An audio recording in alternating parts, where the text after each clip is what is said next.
दोस्तों अस्सलाम वालेकुम।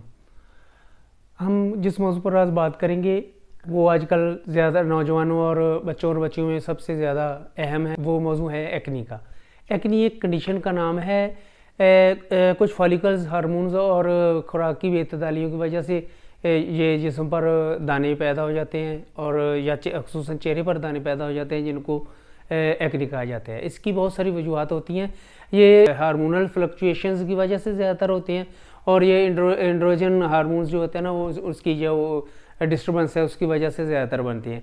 इसमें इससे ज़्यादा एक्सेस ऑफ जो है टेस्टोस्टेरोन और एक्सेस ऑफ एस्ट्रोजन की वजह से भी ज़्यादा बनते हैं, या पीरियड हार्मोन्स की वजह से बच्चियों में हार्मोन्स कम जो है ना पीरियड की कमी की वजह से चेहरे पर ज़्यादातर निशान बन जाते हैं या दाने से बन जाते हैं। इसके अलावा जो स्ट्रेस हार्मोन्स की जो एक्सेस होती है जैसे एनजाइटी और इरिटेशंस या जो कहते हैं जज्बाती कैफियत, गुस्सा और परेशानी वगैरह में भी ये ज़्यादा हो जाती हैं। इसके अलावा डाइट और हाइजीन से हम इन्फॉर्मेट नहीं होते, उससे नावाकफियत होती है जिसकी वजह से हम गैर मुतवाज़न खुराक खाते हैं। उसमें पराठा, चीनी और जो है ना ज़्यादा दूध और मक्खन वगैरह या जो जूस वगैरह का ज़्यादा इस्तेमाल जो होता है ना उसकी वजह से ये ज़्यादा प्रॉब्लम बन जाती हैं। और इसके अलावा इसकी सबसे बड़ी वजह एक और बनती है कि जो सेल्फ मेडिकेशंस होती हैं ना, हम क्या करते हैं कि मेडिकल स्टोर से काउंटर से कुछ मेडिसिन खरीद लेते हैं और जो इसमें ज़्यादातर एंटीबायोटिक्स और हार्मोनल ट्रीटमेंट होती हैं या कोई इस तरह की जो स्टोमक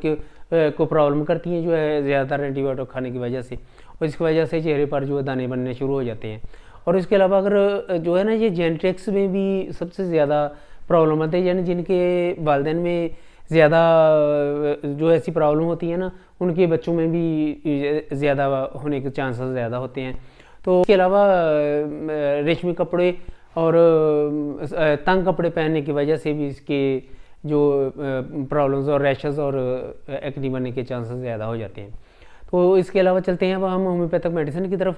पल्साटिला ज़्यादातर मोटी जो हलीम और मूड चेंजिंग औरतें होती हैं उनमें, या मूड चेंजिंग मर्द होते हैं जिनके ज़रा कैफियत के बाद मूड चेंज होते रहते हैं और जो ज़्यादा मीठा खाते हैं, ज़्यादा चावल वगैरह या पराठा वगैरह के शौकीन ज़्यादा होते हैं, उनको उनकी वजह से इनके हार्मोन्स को जो ख़राब हो जाते हैं जिसकी वजह से जो है ना चेहरे पर ज़्यादातर दाने बन जाते हैं।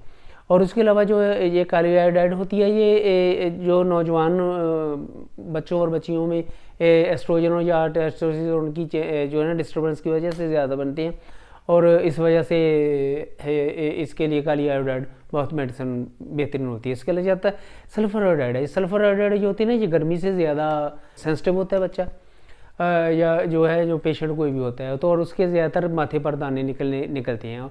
उसके अलावा कलकेरी कारब है, उसके ज़्यादातर माथे पर पसीना आता है या सिर में ज़्यादातर पसीना आएगा। और मोटियों के जल्दी बड़े होने वाले बच्चे जो है ना उनमें और जल्द इन्फेक्शन आ जाती है उनमें और काफ़ी मोटे ताज़े होते हैं। तो और ख़ुसूसी तौर पर ज़्यादातर उन्हें बच्चों में भी मेंसेस की कमी जो होती है, इसी वजह से जो एक्नी बनेंगे तो उनके लिए कलकेरी का बहुत बेहतरीन मेडिसिन होगी। आगे होता है कलकेरी आर्स है। ये भी जो है ना ये इसमें जिगर की खराबी की वजह से या स्टोमक की प्रॉब्लम साथ होती है तो उसमें पीले मोटे दाने बनते हैं जैसे फोड़े से होते हैं।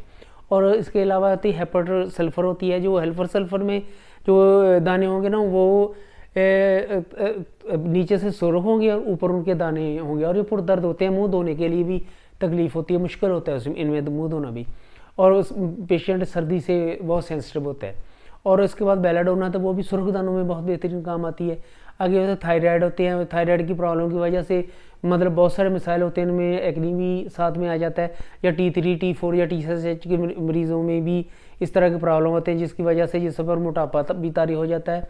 और जो है ना इसमें और बहुत सारे प्रॉब्लम्स जो टैकीकार्डिया टाइप या कोई भी जो काफ़ी डिस्टर्बेंस होती है, ये इन मरीज़ों के लिए ज़रूरी है कि वो सेल्फ मेडिकेशन हरगज़ नहीं करेंगे, क्योंकि वो डॉक्टर की मर्ज़ी के मुताबिक अगर दवाई इस्तेमाल करेंगे तो नुकसान होने का अंदेशा होगा। इसलिए अब जो है ना ख़ुसूसी तौर पर डॉक्टर से रजू करना है। और बाकी दुआओं में याद रखिएगा और मिलते हैं किसी इन्फॉर्मेटिव वीडियो में। अस्सलाम वालेकुम। लाइक, शेयर और सब्सक्राइब ज़रूर कीजिएगा। खुद का और अपने प्यारों का ख्याल रखिएगा। अस्सलाम वालेकुम।